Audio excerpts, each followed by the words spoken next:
Hello, folks, and welcome back to another episode of South of the Cheddar Curtain.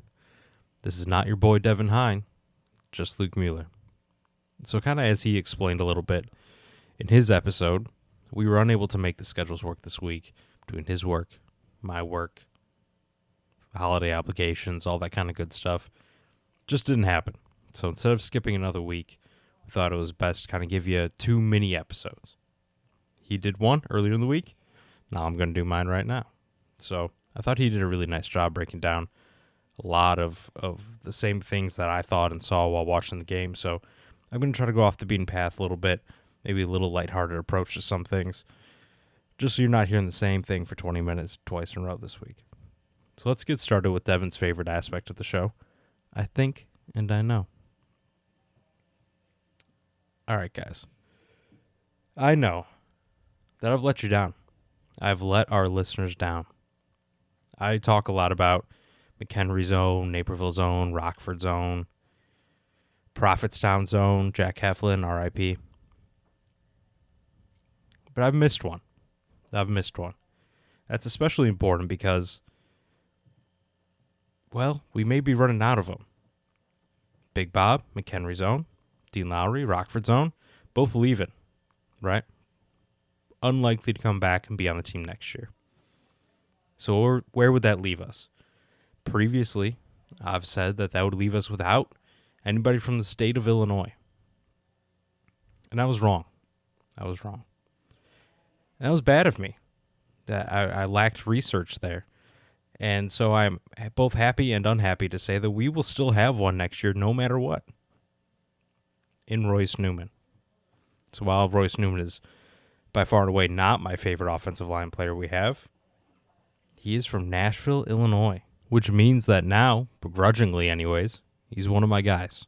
So shout out to Royce Newman for being from the absolute middle of nowhere in Illinois, but hey, now you're one of my guys. So obviously I'm hoping we retain Dean Lowry and Big Bob just so Royce Newman doesn't go into next season being my only one, or maybe we draft somebody or pick somebody up from free agency, but I know that I failed you guys. It's kind of my shtick being the Illinois thing, being people from Illinois, and I failed you on that one, so I apologize. I apologize for that.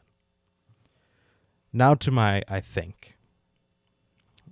This is something we've talked about a fair amount recently, but I think we've basically seen the last of Darnell Savage on this football team. He barely played this last week. I think he just got a couple snaps. He's no longer the starter at nickel or safety. Been kind of worked out of the rotation. Doesn't add much value on special teams. I just don't know where we go with him at this point. So we picked up his 5th-year option, so he's still going to be on the team for a little bit, but maybe we cut him next year. I don't see his path to playing. He's going to get paid a decent amount of money, and to do what? He can't even get on the field right now. It's not like our defense is great, with nothing but Pro Bowlers and all pros at every single level, right? We have talented guys, but nobody that should really stand in the way of Savage getting playing time. So I don't know what to do with him anymore, but I think we've kind of seen the last of him starting at least. I think he comes into next year with a brand new role if he makes it out of training camp or preseason at all. So we'll kind of see where that goes, but just what a fall from grace Darnell Savage has had. That at this point, seems like the defense has completely lost faith in him and going to guys we've signed off the street before we put him out there. So now I kind of want to move into some notes, some news that's gone on since the last time we recorded, and some of it's even new from when Devin recorded. So we cut Sammy Watkins right before that last game, right, against the Rams. And it kind of came as a surprise to some, which is understandable. But I think it's about time. So we cut Sammy Watkins largely because we had to elevate Patrick Taylor. So with the way the practice squad works now is you can only elevate someone, I believe it's 2 or 3 times. I believe 2 times. And then send him back down. And then the 3rd time you have to sign him for the rest of the season. And that's where we were at with Patrick Taylor. Where the next time we brought him up, he needed to have a spot on the roster for the rest of the season. So someone's got to go to make room for him, right? Now, Romeo Doubs comes back in. He comes back to play. Now you're looking a little bit better wide receiver. That's probably where you have some extra depth that you can get rid of. Cut the fat there. The fat in this case was Sammy Watkins. Now it's always kind of sad to see a veteran like that, especially one that's kind of on the last legs of his career, potentially get cut. However, he really didn't do anything for us outside of be a great cheerleader for Christian Watson on that end around that he blocked for. So we may miss his blocking, but he certainly wasn't giving us anything in the passing game.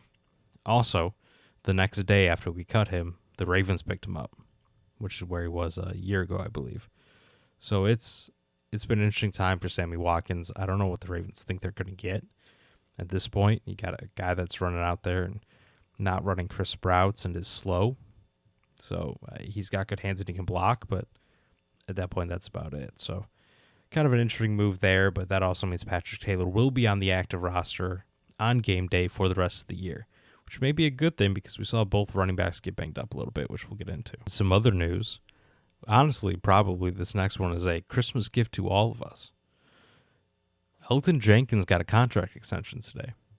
4 years, $68 million, which seems like a fair amount of money, but is second in the league for guards, which I think is interesting. It's interesting that that's kind of where he ended up. So he's second in the league to Quentin Nelson, who's a fantastic guard for the Colts, but it would put him in the top 10 for tackles. Now, I think personally this is an absolute steal for the versatility he has and honestly for the potential that he's just going to play tackle the rest of his career. I think he's largely playing guard right now as he gets back to health, but I think his long-term home is maybe a tackle. I definitely think coming into the year that's probably what the organization thought. Now we got Zach Tom, we got Yash playing great, so obviously we got Bakhtiari still. So who knows where exactly that goes, but to get a guy of that talent, that's that skilled, coming off injury even, which is fine, but he's been showing real signs of promise recently, that he's kind of getting back into form, and to get that guy for not even top or barely top 10 tackle money, second guard, I mean that's pretty good. Now you may say that's a lot of money for a guard. It's about $17 million a year, but the versatility he has, I mean, this man can play center at a Pro Bowl caliber level. He can play tackle, he can play guard, he can play literally every position on the line, which is invaluable and super unique in today's day and age. So congratulations to Jenkins for getting a great contract, I think, for him coming off injury, and a great contract for the Packers going forward because it gives them a lot of flexibility. This isn't quite the contract a lot of people were afraid of him getting, right? If he went on the open market, guaranteed he gets more money than that because people see him probably as a tackle, not a guard, but we gave him guard money and he was happy for that. So maybe that injury ended up kind of being a blessing in disguise for us at this point. Helped keep his price down a little bit with his shaky start to the year, but long term could benefit both the Packers and him. So really glad we got that done, especially during the year. Did not want to see him walk.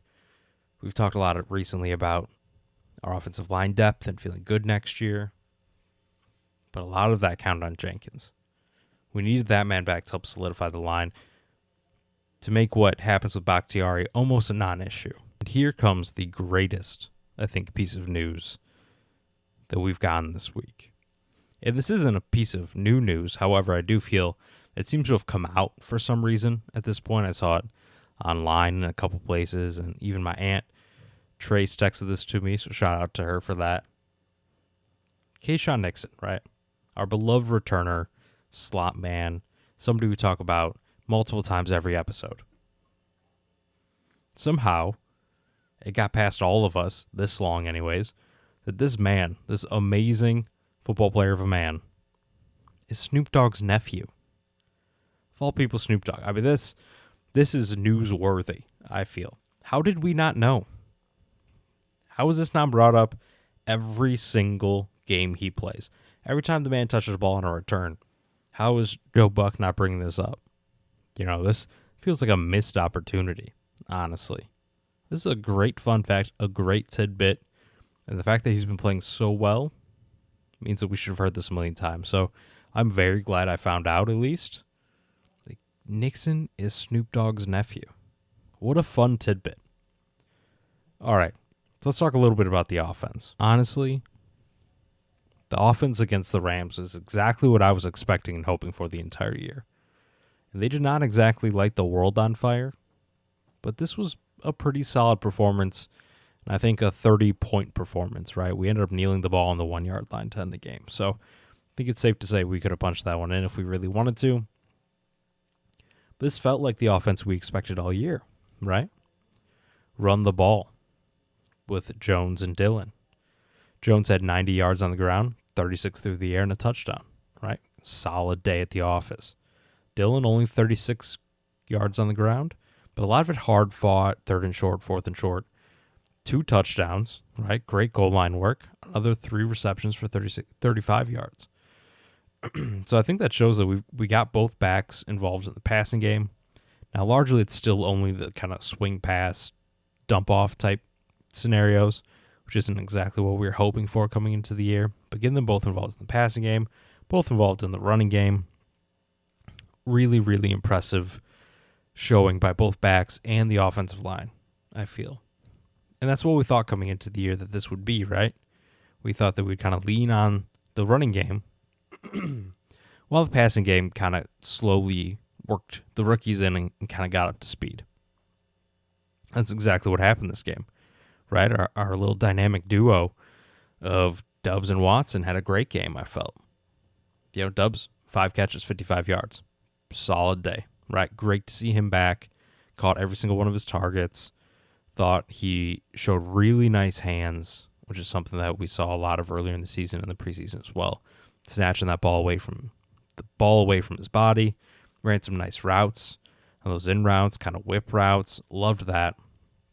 Great separation at the top of his route. That's where he's going to make his money in this league. And Christian Watson, kind of quiet, right? 4 catches, 46 yards. But this is almost the kind of game I wanted to see from him. We saw the boom, right? We saw the ceiling. We saw the potential. We saw what Christian Watson going nuclear looks like. And it's awesome. And the future is so bright for this kid. But what's the rest of the game? What do the rest of the games look like? The man's not going to have 100 yards and 3 touchdowns every single game. Not possible. Not sustainable. So what does every game in between those explosions look like? I think this is a pretty good case for that. I think 4 catches, 46 yards, still big part of the offense. Made some good catches. Picked up some first downs on 3rd and long for us. And you felt his presence.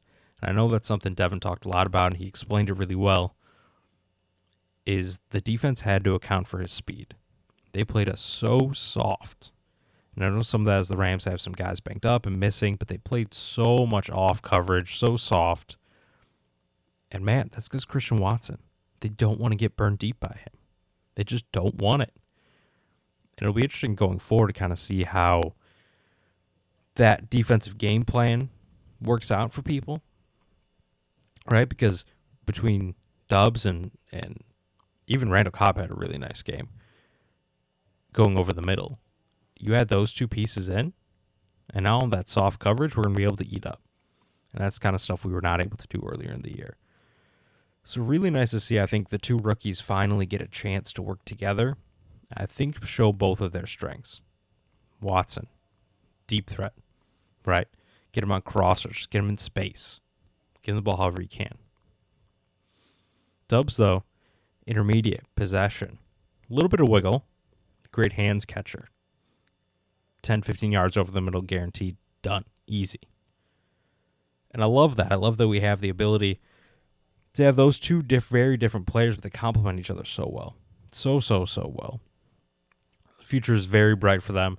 This is a really nice, realistic outcome for those 2, right? The Watson train had to slow down at some point, and it finally did.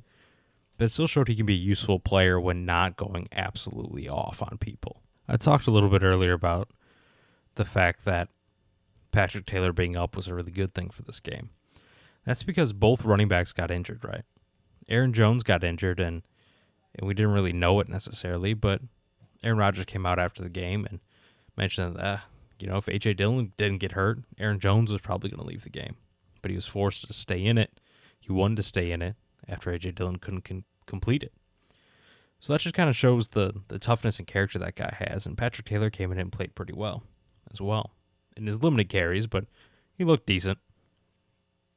Which brings me to a little story I heard about Aaron Jones in this game.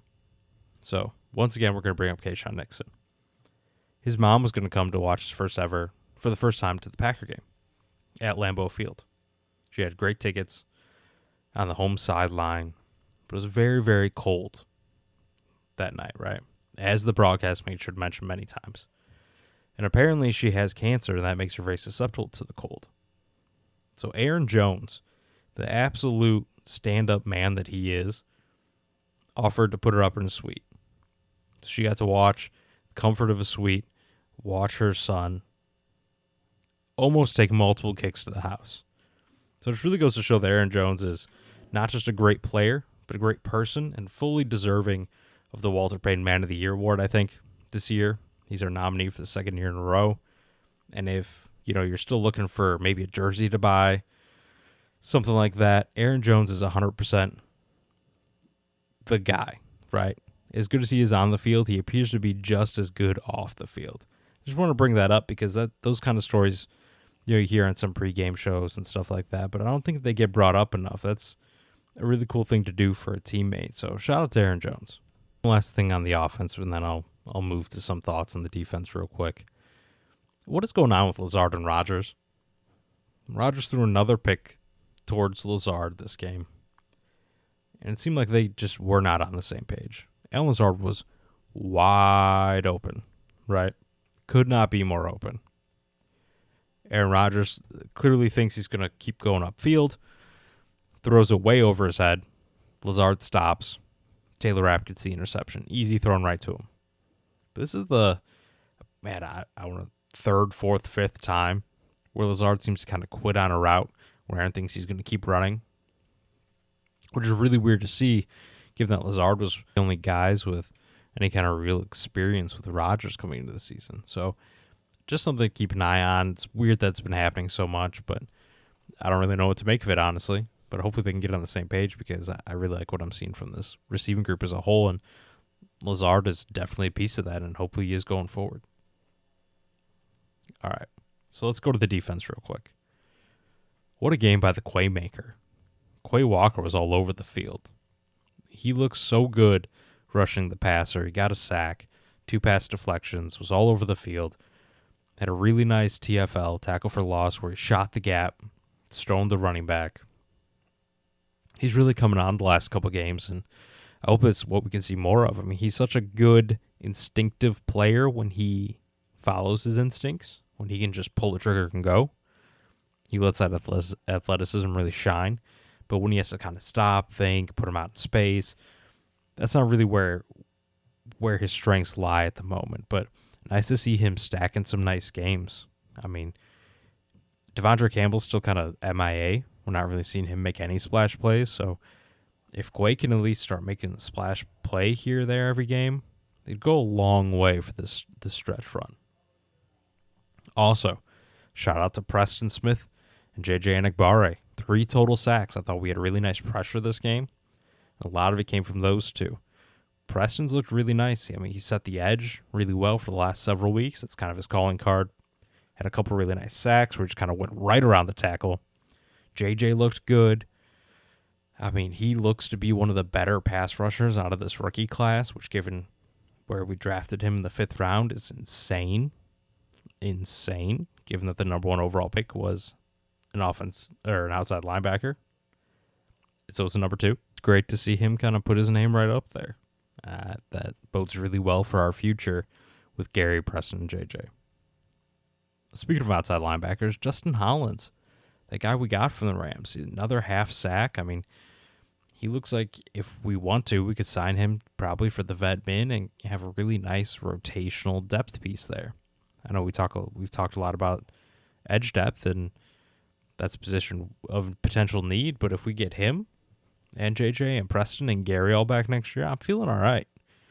You probably still draft somebody just for the long term, but it seems like a pretty decent group. Justin Hollins looks like an actual player. Also, Kenny Clark is back, man. What a game from him. What a game from him. I mean, that's really all I need to say. Just absolutely disruptive. I know he went up against a lot of backup offensive line, but hey, you can only play who's in front of you, and when you're that good, you're expected to beat inferior opponents, and he did. Also, where's Devontae Wyatt been? Only another 9 snaps, but he had half a sack and a tackle for loss, basically back-to-back plays. Jerron Reed, not special, right? TJ Slayton, not special. Dean Lowry, not special. But Devontae Wyatt's been making splash plays the last couple weeks. Can we get him to 20 snaps? Can we get him to double-digit snaps? There's no reason at this point. I know they've talked about him being maybe having to learn how to be a pro. We don't know what the practice looks like and all that. But if he's continues to play this well, he needs to see the field more. He needs to. And also, I'd rather not really talk about Rasul's interception just because it brings up how dumb of a play he made afterwards. Do not lateral the ball unless it's part of the play call. Don't do it. Just puts you in a bad position. And can you imagine if after his interception, he lateraled the football and the Rams recovered and the Rams ended up gaining 20 yards of field position because Rasul was being an idiot? Man, I just don't get it. Don't do it, especially coming off how the Patriots lost. They lost on a stupid lateral. Just don't do it. So with that out of the way, little shout out to special teams. All right, it was cold and windy, and the Silver Fox came through. 1 for 1 on field goals. It was a short one, I know, 30-something yards, no big deal. But hey, he made it, and he made all 3 extra points. That's not nothing when it is that cold and that windy. We had no botched snaps, no blocked punts, no terrible punts, nothing. The kicking game looked really good, and Nixon is still awesome. Snoop Dogg's nephew comes to play, man. I mean, what a returner. We talk about it every week. I'm not going to belabor the point, but where was he at the beginning of the year, and will he take one to the house? I think the answer to the latter is definitely. He's got a couple more weeks. I think he's taken one all the way. I'd be shocked at this point. It feels like every time he gets the ball, he's going the distance. And I really, really want him to one of these times. Just brings a whole different dynamic to special teams and even to the offense, flipping field position like that we haven't had basically in my lifetime. So, really nice job there. We don't have the strongest special teams unit in the NFL. However, they're not an embarrassment anymore. That's pretty much all we need. And last but not least, let's talk about the Dolphins a little bit, shall we? Obviously, every game is a win-now situation for us, where we've been in the playoffs for a couple weeks at this point. But we may be getting some luck in Miami. As I'm sure everybody knows, we play horribly in Florida. Barely ever win a game there. However, it's only supposed to be 54 degrees on Sunday, last time I checked, which was this morning. And that is the coldest it's going to be in Florida. By 20 degrees in the next 2 weeks. It was 80 degrees, I think, today, on Friday. It's going to be 80 degrees by the middle of next week. But there's this beautiful little dip happening where it's going to be cool and windy. And 54 degrees in Miami, they're going to be wearing long sleeves, right? Turtlenecks. They're going to have the heaters on the sidelines. This is going to be a cold, cold game for them, which limits their advantage, right? Every time we go to Florida, it seems like it's 95 degrees, heat index of 175, and we got guys cramping all the time, and just not a pretty picture, right? I think a lot of times the elements can be overplayed. They're kind of overrated. Just because someone plays in Miami now doesn't mean they're from Miami, right? And I have an example of that in a second, but in Florida, it seems like we just don't show up. So it being cold in Miami on Sunday could be very, very good news for us. Even the playing field a little bit there. So I'm looking forward to that. One thing that Devin mentioned about the Dolphins is they have a Madden offense, right? And he listed everybody, so I'm not going to really go through that again. But that does bring me to a thought. Is playing soft zone the way to go against these guys? Right? They have two speed demons on the outside, and Waddle and Hill, two of the fastest, 3, 4, 5 wide receivers in the league. Playing off and make Tua beat you with his accuracy, that could be the game plan. And that could work, I think. Tua hasn't looked great the last couple weeks. His accuracy's been off. Make him beat you. And even following along with their games from afar a little bit, it seems like, not much, dink, dink, dink, dink, not much going on. All of a sudden, 60-yard touchdown Tyreek or Waddle. If you can truly eliminate the splash plays, I'd be interested to see if Miami can keep running their offense, stay patient without the big plays. Or is Tua going to make a mistake? Is Tua good enough to be surgical down the field? I don't know. I imagine that's the game plan we're going to go with, because Rasul on any of these people is going to be an absolute nightmare. I mean, Jair on either one of them is better, but Rasul is not made for this kind of game. He does not have 4.3, 4.2 speed. Never has, never will. So it'll be interesting to see what we do, but I expect maybe some more soft zone. I mean, I don't love that in general, but I could easily see where the case could be made for that being the way to go for this. On their defense, right, on Miami's defense, the one thing I'm concerned about is Christian Wilkins. That man is a monster in the middle. Now, the interior of our line is pretty good, I'd say, right? From left to right, you have Jenkins, Myers, and Runyon. However, Christian Wilkins looks like he could be one of the best defensive tackles, nose tackles in the league. Very disruptive. Gets upfield, not just clogs the run, right? Can pass rush.